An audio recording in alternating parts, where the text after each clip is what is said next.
អ្នកជំងឺបានសុខភាពល្អប៉ុន្តែគាត់បាត់បង់នូវគុណភាពជីវិតអញ្ចឹងយើងក៏អត់ចង់បាននៅ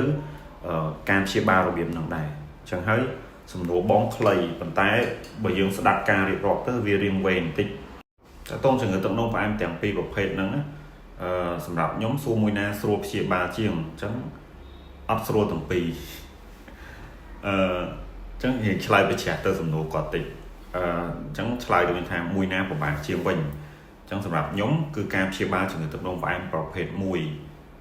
វាពិបាកជាងតែជំងឺទាំងពីរហ្នឹងវាសិតតែមានចំណុច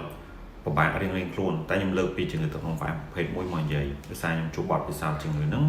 វាពិតជារៀងពិបាកព្យាបាលជាងមែនហើយចាំខ្ញុំរៀបរាប់ថាតើវាពិបាកចំណុចណាខ្លះខ្ញុំមិនដែលបានគិតពីចំណុចហ្នឹងដែរហើយអរគុណបងដែលលើកសំណួរហ្នឹងឡើងអញ្ចឹងវាធ្វើខ្ញុំគិតដល់ថាពីចំណុចពិបាករបស់ជំងឺហ្នឹងបើសម្រាប់ខ្ញុំអ្វីដែលខ្ញុំគិតហ្នឹងគឺជំងឺទឹកនោមផ្អែមប្រភេទ1ដោយសារជំងឺទឹកនោមផ្អែមប្រភេទ1ហ្នឹងភាគច្រើនវាកើតឡើងលើកុមារឬក៏អ្នកដែលមានអាយុក្មេងអញ្ចឹងកុមារគាត់អត់ទាន់បានគេថាមានភាពម្ចាស់ការទៅលើ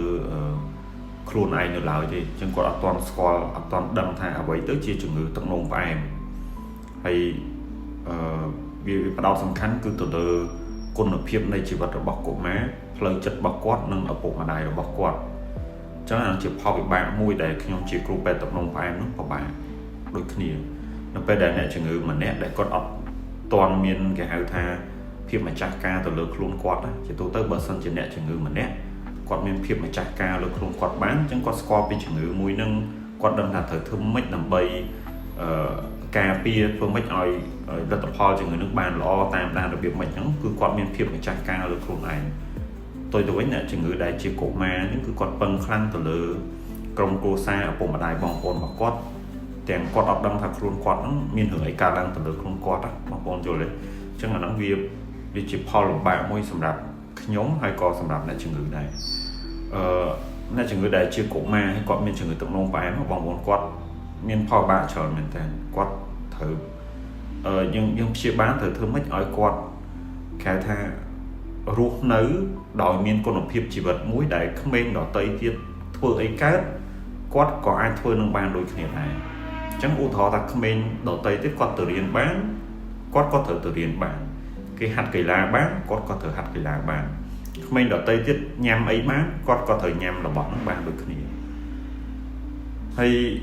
យើងព្យាបាលជំងឺទឹកនោមផ្អែមប្រភេទ1ពេលខ្លះយើងមិនមែនព្យាបាលតែជំងឺនឹងមួយមុខទេគឺយើងសង្កត់ថាយើងគិតដល់អនាគតរបស់គាត់វែងឆ្ងាយទៅមុខទៀតតើគាត់ត្រូវរស់នៅជាមួយជំងឺហ្នឹងទៅថ្ងៃមុខមិនទៅព្រោះជំងឺហ្នឹងកើតតាំងពីអាយុក្មេងរហូតទៅដល់មួយជីវិតអញ្ចឹងគាត់ឆ្លងកាត់ពីដំណាក់កាលវ័យមួយទៅវ័យមួយទៀតមិនទៅវ័យមួយដែលពីកុមារនៅក្នុងវ័យសិក្សារហូតដល់គាត់មានវ័យត្រូវមានដៃគូជីវិតអញ្ចឹងគាត់ត្រូវប្រាប់រឿងទាំងអស់ទៅដៃគូជីវិតរបស់គាត់ដៃគូជីវិតរបស់គាត់ទទួលរឿងនឹងបានអត់រហូតដល់គាត់មានទងន់មានកូនតើគាត់ត្រូវគ្រប់គ្រងជាតិស្កររបស់គាត់ហ្នឹងរបៀបម៉េចដើម្បីត្រៀមយកកូនហើយកំឡុងពេលដែលគាត់មានកូនហ្នឹងកុំឲ្យប៉ះពាល់របៀបម៉េចហើយដល់ពេលគាត់រស់នៅយូរអង្វែងជាមួយជំងឺហ្នឹងត្រូវរស់នៅដោយគេហៅថាមានផលពិបាកពីជំងឺហ្នឹងតិចបំផុតហើយអ្វីដែលខ្ញុំបារម្ភផ្សេងទៀតហ្នឹងគឺភាពរើសអើងរបស់កុមារដែលកើតជំងឺទឹកនោមផ្អែមអញ្ចឹងបងប្អូនសម័យមុននៅពេលដែលគាត់ទៅសាលារៀនហើយគាត់មុននឹងញ៉ាំអីគាត់ត្រូវប្រើថ្នាំចាក់អាំងស៊ូលីននោះចាក់មុនពេលហូបអាហារអញ្ចឹងគាត់អាចមានសំណួរទាំងអស់នោះសួរពីមិត្តភ័ក្តិរបស់គាត់ឬក៏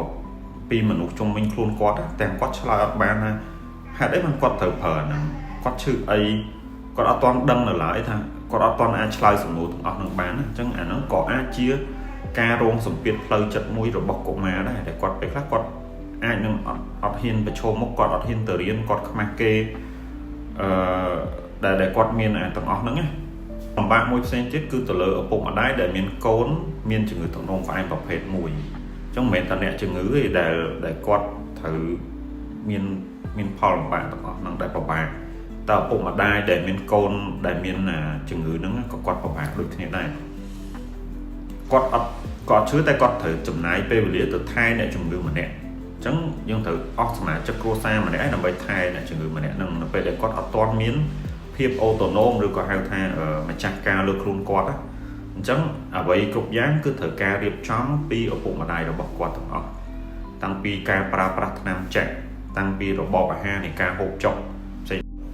សម្រាប់អ្នកជំងឺទឹកនោមផ្អែមប្រភេទមួយវាអត់ដូចជំងឺទឹកនោមផ្អែមផ្សេងទៀតគាត់ទៅប្រើថ្នាំចាក់ហ្នឹងមួយជីវិតអញ្ចឹងបងប្អូនសម័យមកគេលេបបានតែគាត់ប្រើជាថ្នាំចាក់អញ្ចឹងការចាក់តិចឬច្រើនក៏វាមានការឈឺចុកចាប់តិចតួចដែរហើយគាត់ត្រូវតាមដានជាតិស្ករគាត់ជាប្រចាំគាត់ត្រូវចុចជាតិស្ករចុងដៃឬក៏ឥឡូវដូចយើងថាយើងមានសម័យទៅនៅឥឡូវយើងមានម៉ាស៊ីនបិទនៅក្នុងក្រោមស្បែកហើយយើងអាច scan ហ្នឹងកាត់បន្ថយរឿងជុះជាតិស្ករហ្នឹងបានមួយកម្រិតដែរអញ្ចឹងអានោះសិតតែជាផលវិបាកដែលខ្ញុំជាគ្រូពេទ្យទឹកនោមផ្អែមជួបប្រទេសហើយខ្ញុំអានេះបើខ្ញុំគិតទៅវាមិនមែនថាវាលំបាកអីសម្រាប់ខ្ញុំប៉ុន្តែខ្ញុំមើលទៅវាឃើញការលំបាកហ្នឹងគឺដោយសារយើងយកអារម្មណ៍អ្នកជំងឺយកមកដាក់នៅក្នុងខ្លួនអញ្ចឹងអ្នកជំងឺលំបាកយើងក៏លំបាកដូចគ្នាដែរយើងគិតដល់អ្នកជំងឺព្រោះយើងព្យាបាលជំងឺយើងមិនមែនព្យាបាលតែជំងឺទេយើងត្រូវព្យាបាលទាំងអ្នកជំងឺទៀតយើងព្យាបាលទាំងផ្លូវកាយទាំងផ្លូវចិត្តរបស់អ្នកជំងឺមិនមែនថាលទ្ធផលរបស់គាត់ល្អហើយប៉ុន្តែស្ថានភាពនៃការរស់នៅរបស់អ្នកជំងឺហ្នឹងក៏មិនសមប្រកបរឿងទឹកនោមផ្អែមរបស់គាត់ដែលជះឥទ្ធិពលដល់គុណភាពជីវិតរបស់គាត់អញ្ចឹងយើងជាគ្រូពេទ្យយើងគិតទាំងការព្យាបាលអ្នកជំងឺគិតទាំងយើងថ្លឹងថ្លែងទាំងគុណភាពជីវិតរបស់អ្នកជំងឺអញ្ចឹងអ្នកជំងឺបានសុខភាពល្អប៉ុន្តែគាត់បាត់បង់នូវគុណភាពជីវិតអញ្ចឹងយើងក៏អត់ចង់បាននៅការព្យាបាលរបៀបហ្នឹងដែរអញ្ចឹងហើយសំណួរបងខ្លីប៉ុន្តែបើយើងស្ដាប់ការរៀបរាប់ទៅវារៀងវែងបន្តិចសម្រាប់ខ្ញុំគឺការព្យាបាលជំងឺទឹកនោមផ្អែមប្រភេទមួយគឺយើងជួបផលលំបាកទាំងអស់ហ្នឹង